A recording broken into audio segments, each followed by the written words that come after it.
Hello दोस्तों, आप देख रहे हैं why need a real horror show. आज जो स्टोरी आप सुनने वाले हो वो सिर्फ हॉरर नहीं है, ये एक रियल और बहुत ही डिस्टर्बिंग एक्सपीरियंस है। इस स्टोरी के सीन्स इतने इंटेंस हैं कि अगर आप इसे अकेले देख रहे हो तो हर छोटी सी आवाज़ पर आप पीछे मुड़कर ज़रूर देखोगे। वार्निंग, अगर आपको रियल हॉरर फील चाहिए तो इस वीडियो को हेडफोन्स के साथ अकेला देखिए।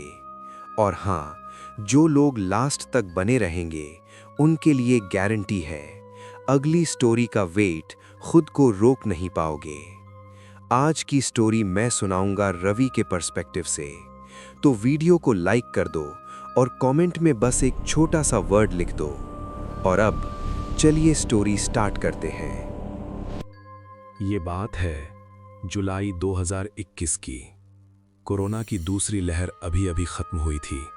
मैं, मेरा दोस्त आदित्य और हमारे दो और दोस्त रोहित और करण, हम चारों ने सोचा कि चलो थोड़ा बाहर निकलते हैं। 2 साल से घर में बंद थे लॉकडाउन की वजह से। हम सब दिल्ली के ही थे। आदित्य और मैं बचपन के दोस्त थे, साथ पढ़े, साथ खेले। रोहित और करण हमारे कॉलेज के दोस्त थे। आदित्य का एक दूर का मामा था, संजय मामा। उनका एक पुराना फार्म हाउस था हरियाणा में, सोनीपत के पास, एकदम सुनसान इलाके में। आदित्य ने अपने मामा से पूछा तो उन्होंने हामी भर दी। ले जा बेटा, लेकिन संभाल के रखना, बहुत दिनों से कोई गया नहीं वहां। चौकीदार रमेश है, उसे फोन कर दूंगा। 16 जुलाई को हम चारों निकल पड़े। सुबह 11 बजे। आदित्य की गाड़ी थी, एक पुरानी स्विफ्ट। गाड़ी में खाने पीने का सामान, कुछ कपड़े और बियर की कुछ बोतलें थीं। रास्ते भर हम गाने सुनते रहे, बातें करते रहे। करण बोला, यार कितने दिन बाद ऐसे निकले हैं, मजा आ जाएगा। दोपहर 2 बजे के करीब हम सोनीपत पहुंचे। फिर वहां से गाड़ी मुख्य सड़क छोड़कर एक कच्ची सड़क पर मुड़ी। दोनों तरफ खेत ही खेत थे, बीच बीच में कुछ गांव आते। करीब 20 मिनट चलने के बाद हम एक बड़े से गेट के सामने रुके। लोहे का पुराना गेट था, जंग लगी हुई थी। बगल में एक छोटी सी झोपड़ी थी, चौकीदार की। आदित्य ने हॉर्न बजाया। थोड़ी देर में एक बूढ़ा आदमी बाहर आया। करीब 65-70 साल का रहा होगा, सफेद दाढ़ी, धोती कुर्ता पहने हुए। तुम आदित्य बाबू हो? उसने पूछा। हाँ रमेश काका, मामा ने फोन किया था ना आपको? हाँ बेटा किया था, आओ अंदर।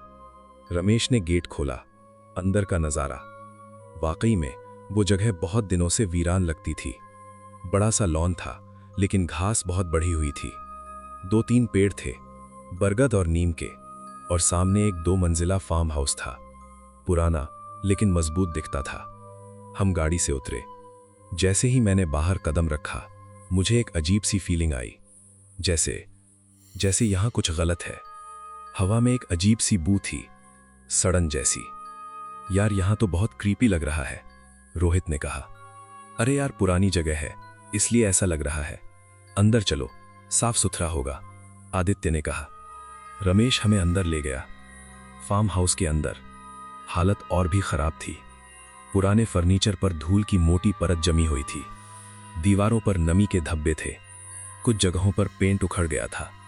और सबसे खराब बात, एक अजीब सी गंध पूरे घर में थी। काका, यहां इतनी गंदगी क्यों है? आप साफ नहीं करते? करण ने पूछा। रमेश का चेहरा थोड़ा बदला। बेटा, मैं बाहर ही रहता हूं, अंदर मैं नहीं आता। क्यों? मैंने पूछा। रमेश ने कुछ नहीं कहा, बस अपना सिर हिलाया और बोला, तुम लोग रुकोगे? मेरा मतलब रात को। हाँ काका, इसीलिए तो आए हैं, 2-3 दिन रुकेंगे, आदित्य ने कहा। रमेश की आंखों में कुछ अजीब सा आया, डर या चिंता। बेटा, अगर हो सके तो रात से पहले निकल जाओ। ये जगह, क्या हुआ इस जगह को? मैंने पूछा। कुछ नहीं बेटा, बस बूढ़े आदमी की बातें हैं, तुम लोग एंजॉय करो। वो चला गया। हम चारों ने एक दूसरे की तरफ देखा। यार ये बुढ़ा पागल लग रहा है, करण बोला। छोड़ यार, चल सामान रखते हैं, आदित्य ने कहा। ऊपर की मंजिल पर 3 कमरे थे। हमने 2 कमरे चुने, आदित्य और मैं एक कमरे में, रोहित और करण दूसरे में। शाम के 5 बज गए थे। हम सब फ्रेशन हुए, और नीचे आ गए।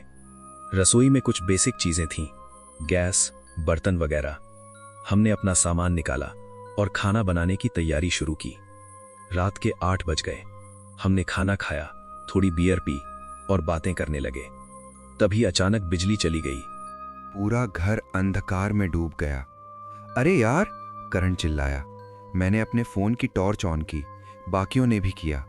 रमेश काका को बुलाते हैं, आदित्य ने कहा। हम बाहर गए। रमेश की झोपड़ी में रोशनी थी, एक केरोसिन लैंप चल रहा था। काका, बिजली चली गई, आदित्य ने आवाज लगाई। रमेश बाहर आया। हाँ बेटा, यहां अक्सर ऐसा होता है। जनरेटर है, वो चला दूं? हाँ प्लीज। रमेश ने जनरेटर चालू किया। थोड़ी देर में बिजली आ गई। हम वापस अंदर आए, लेकिन कुछ बदल गया था। घर का माहौल और भी ज्यादा अजीब लगने लगा था। यार, मुझे यहां अच्छा नहीं लग रहा, रोहित ने कहा। तू डर गया क्या? करण ने मजाक में कहा। नहीं यार, सीरियसली कुछ अजीब है यहां। मुझे भी वैसा ही महसूस हो रहा था, लेकिन मैंने कुछ नहीं कहा। रात के 11 बज गए। हमने सोने का फैसला किया। चलो यार, सो जाते हैं, कल सुबह जल्दी उठकर घूमने निकलेंगे, आदित्य ने कहा। मैं और आदित्य अपने कमरे में गए। कमरे में 2 बेड थे। खिड़की से बाहर अंधेरा दिखाई दे रहा था। आदित्य जल्दी सो गया, लेकिन मुझे नींद नहीं आ रही थी। मैं करवट बदलता रहा। रात के 12 फिर 1 बज गए। तभी मुझे एक आवाज सुनाई दी। खट खट खट, जैसे कोई कमरे के बाहर चल रहा हो। धीरे धीरे कदम। मैं उठकर बैठ गया। दिल तेजी से धड़कने लगा। खट खट खट, आवाज करीब आ रही थी। मैंने आदित्य को जगाया। आदित्य, आदित्य उठ। क्या हुआ यार, सोने दे, वो बुदबुदाया। आवाज आ रही है, बाहर कोई है। आदित्य उठा। हम दोनों ध्यान से सुनने लगे। सन्नाटा था, कोई आवाज नहीं। यार, तू सपना देख रहा था, कोई नहीं है, आदित्य ने कहा और फिर से सो गया। लेकिन मैं जागता रहा। मुझे पता था कि मैंने वो आवाज सुनी थी।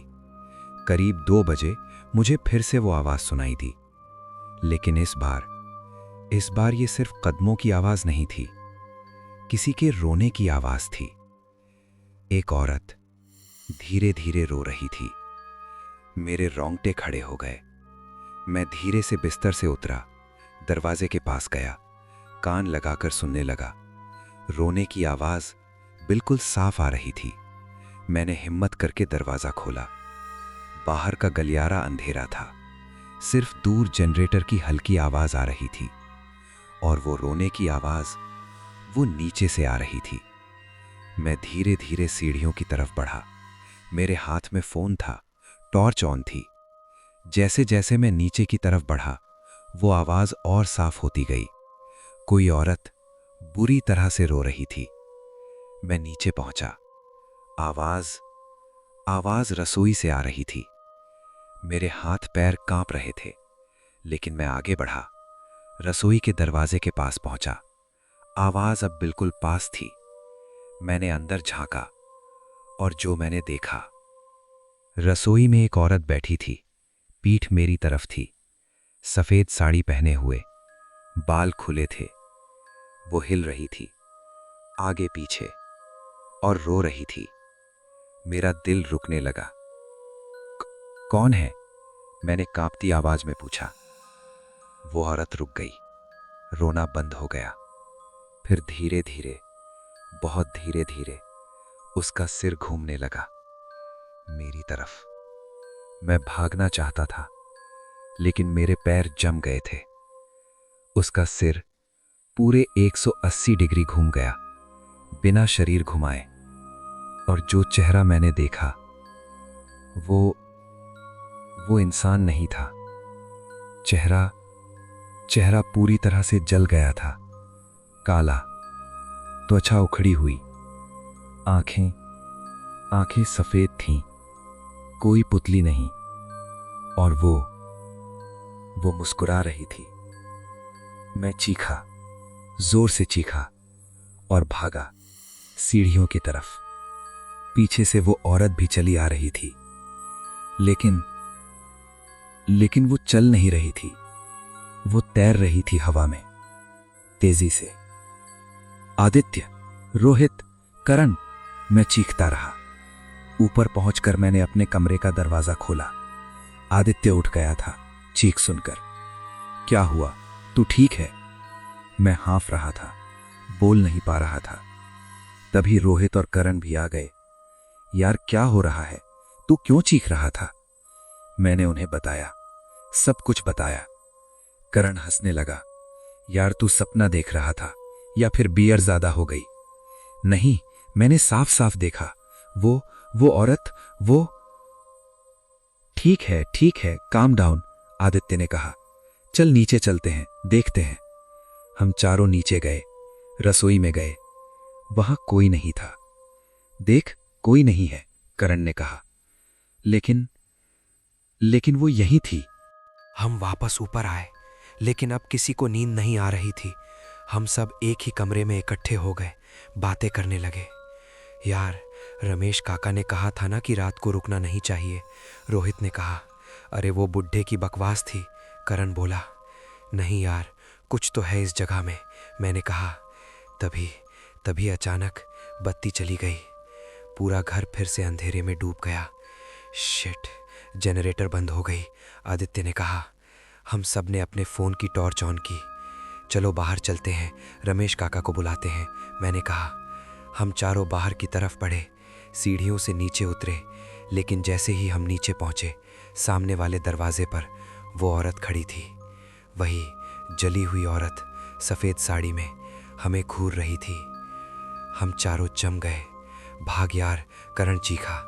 हम पीछे की तरफ भागे, पिछले दरवाजे से बाहर निकलने की कोशिश की, लेकिन वो दरवाज़ा वो खुल नहीं रहा था। खोल यार, जल्दी खोल, रोहित चिल्लाया। आदित्य ने पूरी ताकत लगाई, दरवाज़ा नहीं खुला। हमने पीछे मुड़कर देखा। वो औरत, वो हमारी तरफ आ रही थी, धीरे धीरे तैरती हुई। ऊपर चलो, ऊपर, मैंने चिल्लाया। हम फिर से ऊपर भागे, एक कमरे में घुसे और दरवाज़ा बंद कर लिया। ये क्या हो रहा है, करण रो रहा था। ये क्या हो रहा है? तभी दरवाजे पर खटखटाहट होने लगी। खट खट खट। जाने दो, मुझे जाने दो, वो औरत की आवाज़ थी। जाने दो, प्लीज़ जाने दो। हम निकलना चाहते हैं, हमें जाने दो, आदित्य चिल्लाया। नहीं, तुम नहीं जा सकते। जैसे मैं नहीं जा सकी, वैसे तुम भी नहीं जा सकते। दरवाज़ा हिलने लगा, ज़ोर ज़ोर से। भगवान, भगवान बचा लो, रोहित प्रार्थना करने लगा। तभी अचानक सब कुछ शांत हो गया। खटखटाहट बंद, आवाज़ बंद, सन्नाटा। हम चारों एक दूसरे से चिपके हुए थे, डर से कांप रहे थे। करीब 10 मिनट तक कुछ नहीं हुआ। फिर धीरे से मैंने कहा, क्या चली गई? पता नहीं, आदित्य फुसफुसाया। तभी खिड़की से एक आवाज़ आई, यहाँ हूँ मैं। हम सब ने खिड़की की तरफ देखा। वो औरत, वो खिड़की के बाहर तैर रही थी, उल्टी, उसका सिर नीचे, पैर ऊपर, और वो खिड़की का कांच खुरच रही थी अपने नाखूनों से। तुम सब यहीं रहोगे, हमेशा, जैसे मैं रही, हमेशा। नहीं, हमें जाने दो, करण चीखा। वो औरत ने खिड़की पर जोर से मुक्का मारा, कांच टूट गया। हम सब पीछे हट गए। वो औरत अंदर आने लगी, खिड़की से रेंगती हुई। उसका शरीर अजीब तरह से मुड़ रहा था, हड्डियों की चरमराहट की आवाज़ आ रही थी। भागो, मैंने चिल्लाया। हम दरवाज़ा खोलकर बाहर भागे, सीढ़ियों से नीचे, सामने के दरवाजे की तरफ। मैं आगे था। मैंने दरवाजे का हैंडल पकड़ा, घुमाया, दरवाज़ा खुल गया। निकलो, जल्दी निकलो। हम चारों बाहर भागे, लेकिन बाहर भी अंधेरा ही अंधेरा था। गाड़ी की तरफ, आदित्य चिल्लाया। हम गाड़ी की तरफ भागे। आदित्य ने चाबी निकाली, हाथ कांप रहे थे। जल्दी कर, रोहित चिल्लाया। पीछे मुड़कर देखा तो वो औरत फार्म हाउस के दरवाजे पर खड़ी थी, हमें देख रही थी। आदित्य ने गाड़ी की चाबी लगाई, गाड़ी स्टार्ट नहीं हुई। नहीं, अभी नहीं, आदित्य रो रहा था। फिर से कोशिश की, गाड़ी स्टार्ट हो गई। चलो निकलो यहां से, आदित्य ने गाड़ी को तेज किया, गेट की तरफ, लेकिन गेट बंद था। रमेश काका को बुलाओ, मैंने कहा। करण ने खिड़की से बाहर सिर निकाला। काका, काका! रमेश की झोपड़ी में अंधेरा था।